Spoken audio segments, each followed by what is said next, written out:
Rob Manfred pulled a rope-a-dope on Thursday. He said a few good things, a lot of bad things, and a couple of ugly things. We'll break down all of that coming up. You are Locked On Reds, your daily Cincinnati Reds podcast, part of the Locked On Podcast Network, your team every day. Thanks for making Locked On Reds your hashtag first listen of the day. We are free and available wherever you get your podcasts on all platforms, including YouTube. If you haven't subscribed on YouTube, head over there so you can see mine and Jeff's wonderful faces each and every day. I'm Stephen Offenbaker alongside Jeff Carr, and we have a passion for baseball, a passion for the Cincinnati Reds, and we have taken that passion and we have turned it into information for you. Today, we're going to talk about the press conference that Rob Manfred had, and we're going to break it down into three pretty easily digestible components. We're going to talk about the good, we're going to talk about something we think is bad, and then we're going to talk about something that we think is downright ugly. And Jeff, I think that there weren't very many surprises in the press conference that hashtag Manfred Hates Baseball held today, but I do think that there were a couple good nuggets to come out of that, and I think we can start right there with the good, which is, I think, the implementation officially of the universal designated hitter throughout Major League Baseball. Yeah, I'd agree, Steve, that the DH has been something that we all have expected for a couple of years now. In fact, whenever it wasn't a thing in 2021, we're all like, all right, that seems a little bit off, but I guess I get it. You're going to use it as a bargaining chip, and we're not going to make the game better. That's great. Listen, all you need to know is last year, pitchers had over 4,800 plate appearances, and they hit 110. Is that good for baseball? Is that really what we want to watch? Sounds like a Reds third baseman to me. Yeah, there's a couple of Reds third basemen that fit that profile. I'm all for this. I think that it's nice that he was able to kind of drop this off as kind of like you said, it was a nugget. It's a kind of thing that gets you a little bit more excited. We're still in the middle of lockout. We're not closer to a deal, but that feels good. It feels good to talk about this, doesn't it? It does. And I will be the first one to admit that for the longest time, I was anti-designated hitter in the National League. And, you know, I understand people that didn't feel that way, but I enjoyed not so much the strategy of the double switch. I think that kind of buries the conversation a little bit. What it really was for me was that it made the bench important. It made there be some value on having guys, because you were going to have to do the double switch. So you needed some players around that were slightly above average and coming off the bench and helping the team out. Now, modern baseball and analytics and playing the matchups has changed that a little bit. I mean, we've seen it with David Bell time and time again. Regardless of changing the pitcher, David Bell is going to play the matchups, and he's going to do righty-lefty swaps. So there's still going to be an importance of the bench. There's still going to be an importance of having guys around that may not necessarily be your everyday starter, but that can contribute. And then now you get the added benefit of having that extra ninth bat in the lineup and not having to watch pitchers go up there and stand and watch three strikes blow by and then head back to the dugout. So, you know, I think it's a win-win. You get to keep the strategy. You get to keep the importance of the bench. You get to create another job in Major League Baseball for a player who maybe never played the field well or is aging a little bit and declining with their speed in the field, but that can still rake in the batter's box. So I think it's a win-win all the way around. What are you going to miss most about pitchers hitting? I think the unexpected, oh my God, they hit a home run. You know, those rare moments where they do something and you're like, oh my God, what just happened? He hit the ball. I'll miss that, but beyond that, I won't miss any of it. Nah, I'm not really. It's funny because I texted a couple of people, a couple of friends of the shows and things like that, and I got some varied responses depending on who you asked. I got a crying laughy emoji from Lance. He's obviously not going to miss it. Mo said the self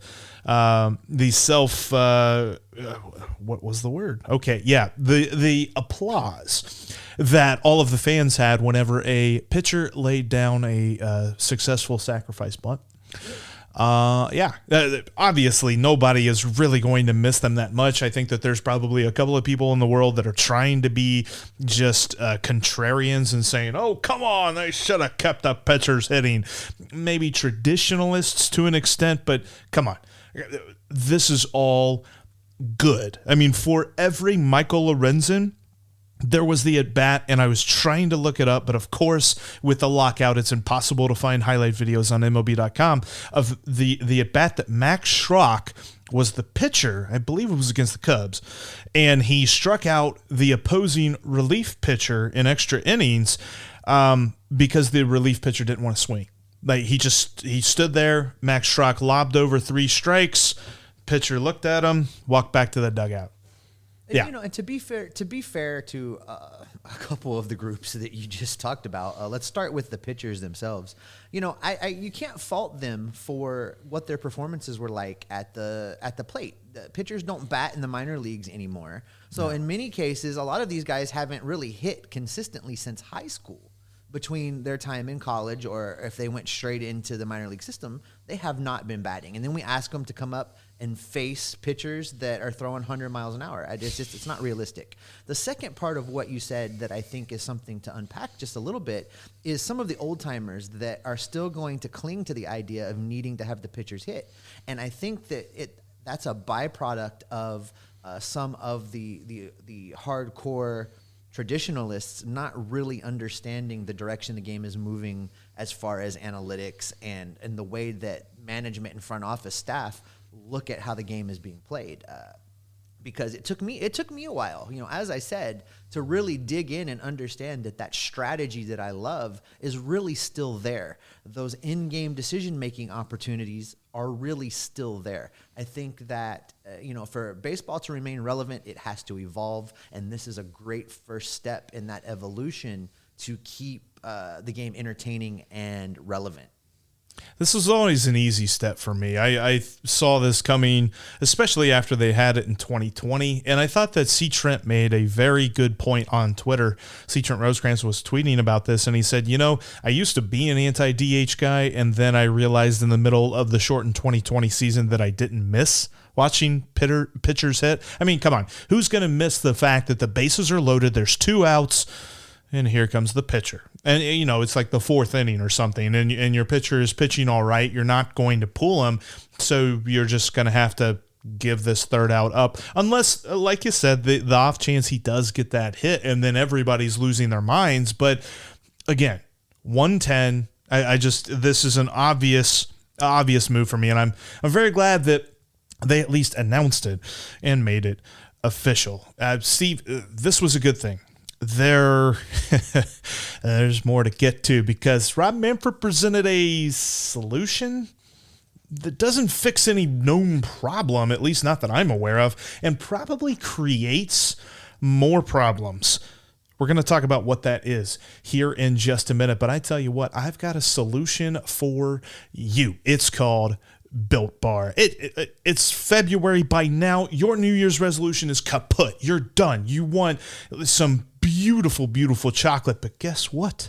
Built Bar's covered in it. Built Bar's got 100% real chocolate, whether you're talking about milk chocolate, dark chocolate, white chocolate. You can go for ruby chocolate as well, which ruby chocolate is a puff. I mean, if you haven't tried Built Bar puffs, you absolutely have to. And it's not like, little puffs. It's a puff bar. It's kind of like a Three Musketeer. Completely protein marshmallow, completely covered in chocolate.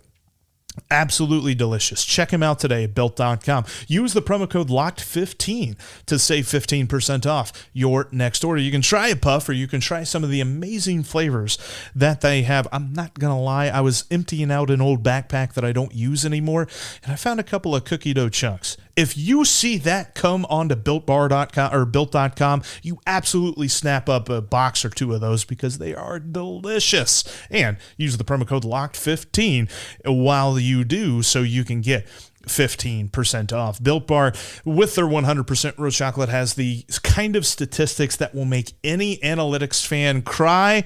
They're amazing. 130 calories, up to 18 grams of protein. Get them today. Go to Built.com and use the promo code LOCKED15.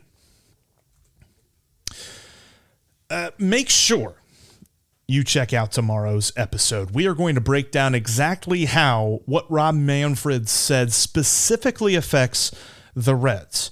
But we still have plenty more to unpack today, Steve, because, well, Rob Manfred said a lot of things, and as per usual, as per, quid pro quo, whatever you want to say, not all of it was good. And we're going to start with something that really struck, I know it struck you, it struck me, draft pick compensation. No more. You don't get it anymore. If you're a small market, big market, if it's a big contract, small contract, there's no more draft pick compensation. That is dead.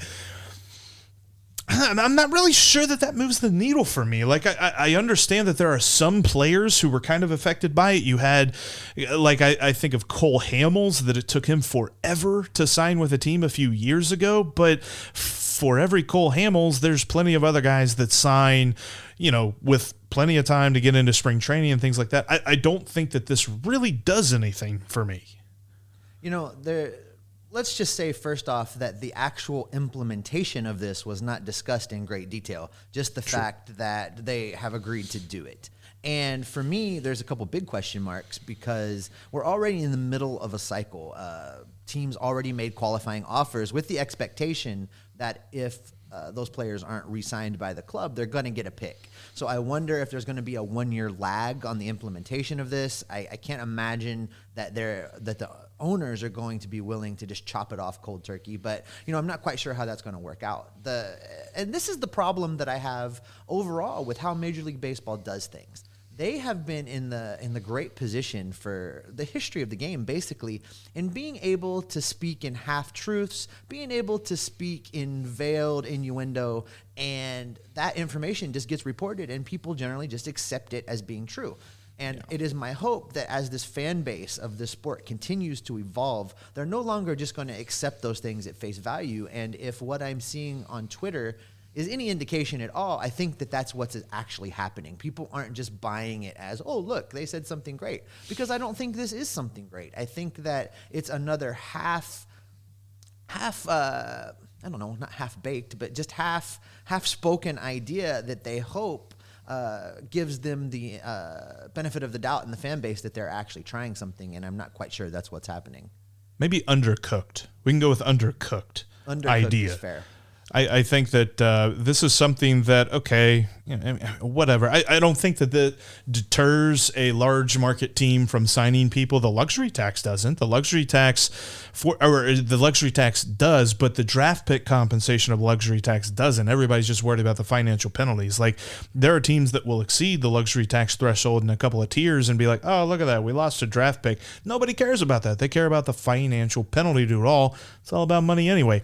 So when it comes to draft pick compensation, this isn't really something that I felt like was any sort of move in one way or the other. And I think part of it is you just look for this as a kind of posturing press conference a little bit, which we'll get into in just a few minutes when we kind of talk about the weird demeanor that Rob Manfred had. But overall, I mean, a quick analysis, if it's implemented currently, right away, right now, teams like the Reds, the Rockies, they're not going to be happy about it.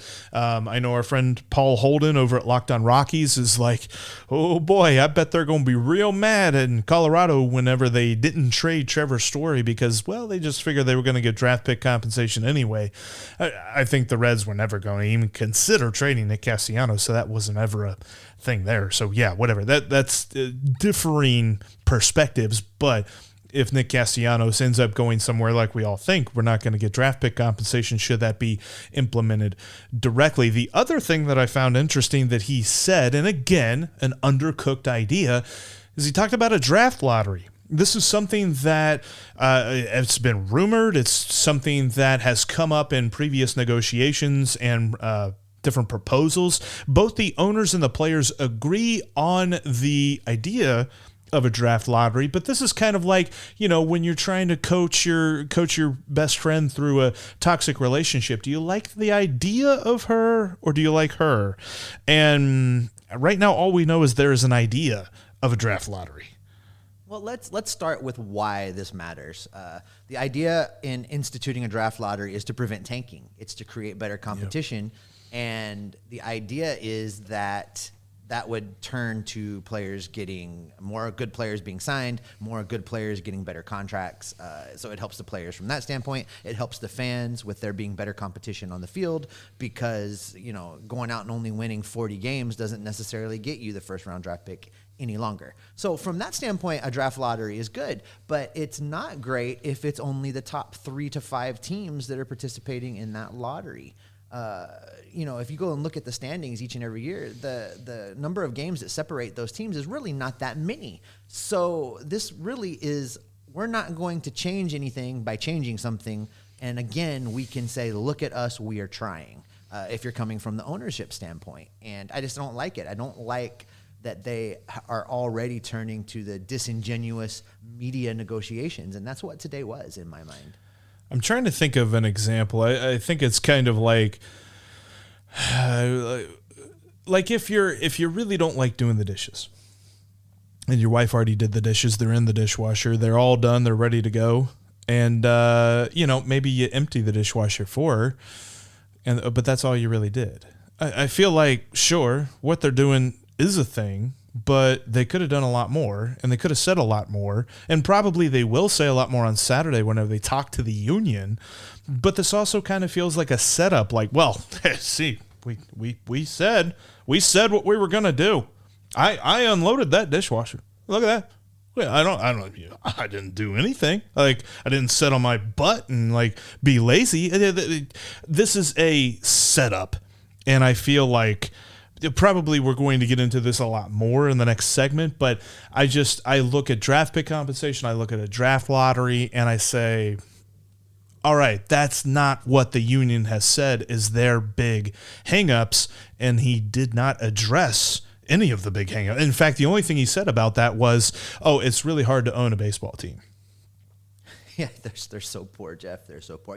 I think the big takeaway from this whole thing, Jeff, is that the draft pick compensation piece of this really doesn't affect a lot of players, and it really doesn't affect the needle very much at all. The other piece of it is that that draft lottery, which has the potential to be a game changer, but not as it's currently being discussed. And I don't think either one of them really moved the needle enough for us to start getting excited about a deal being reached in the next couple days.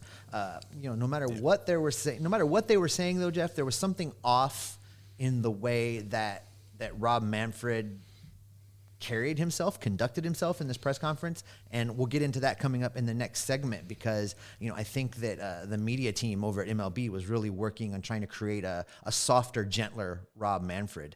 And we're going to dig into that. But before we dig into that, I do want to talk to you about betonline.net. Betonline.net has you covered the entire season long with more props, more odds, and more lines than ever before. They've got Super Bowl stuff for you coming up. Go Bengals, hooday. But they also have stuff for all the sports you're interested in. They've got UFC, they've got hockey, they've got basketball. They've got it all. So head on over to betonline.net. It remains the best spot for all of your sports scores and news this coming season. As I said, it is not just football. They've got up-to-the-minute things and information for pro and college hoops, NHL, boxing, UFC, the list goes on and on. It's all comes along with live, real-time updates of the games as they are happening. So don't wait to take advantage of all the new and amazing offers over at betonline.net for the 2022 season. BetOnline, where the game starts. Thanks again for making Locked On Reds your hashtag first listen of the day. We are free and available on all podcasting platforms, and we're over at YouTube with our exclusive Locked On Reds video feed. Head over there, click subscribe, even if you're an audio-only listener, because as the season gets underway, once this awful lockout ends, we're going to have exclusive YouTube-only content that you're not going to want to miss. So head over there, click the subscribe button. You won't miss a thing, and we'll be with you all season long once baseball gets underway. Now, Jeff, we've talked about the good and we've talked about the bad, and it's probably time that we get into the ugly. And for me, the ugly doesn't immediately reveal itself. You have to dig a little bit.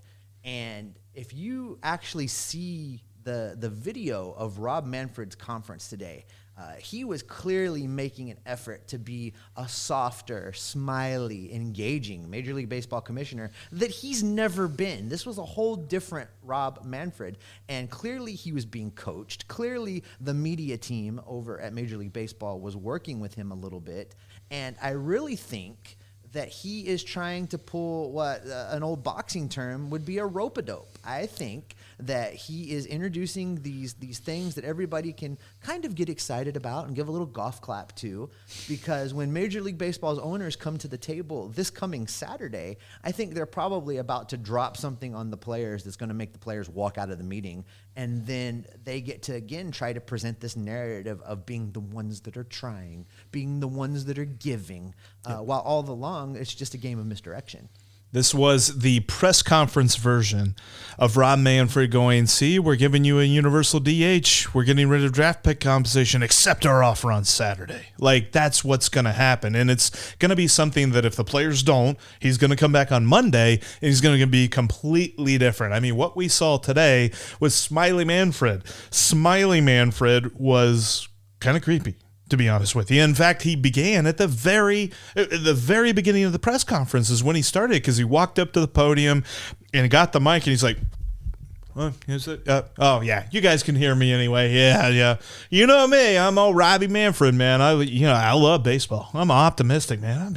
I'm baseball's good. Okay, you didn't really do that, but that was essentially what I got out of it, because a lot of that was so rosy and so sure, he got into the contentious nature of the negotiations and how they are perceived and how they are so very different from negotiations that he's been through in the past. But largely, it was almost as if, kind of like you said, people had been working with him and he was trying to paint himself as the good guy. I think he is so far down the road of the heel that there's no coming back from this. There's no way he's going to turn into a babyface. Like, this is a thing right now that he has just got to kind of deal with. And I think that whatever he did today, it made me feel a little bit better, like 10% better.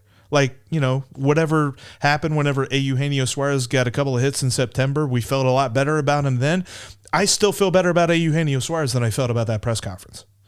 Oh, I don't feel great about the press conference at all, because I don't think that he really said anything. I think if you really unpack what he had to say, the biggest concerning nugget for me was this optimistic game face that he tried to put on, talking not specifically saying that spring training is going to be delayed. Listen, Jeff, spring training was supposed to start approximately 4 days from now. Spring training is delayed. It is not going to start on time. Even if by some miracle they're in a room right now signing an agreement, spring training cannot start on time for major league players on the 40-man roster. It cannot happen. So he needs to say that. Stop messing around with trying to come up with creative ways to say that it's not going to happen when it clearly is. It's already happening. The second piece of that, Jeff, is that he talked about being optimistic that the season was going to start on time, but he wrapped it right up in there with the not being able to admit that spring training was going to be changed.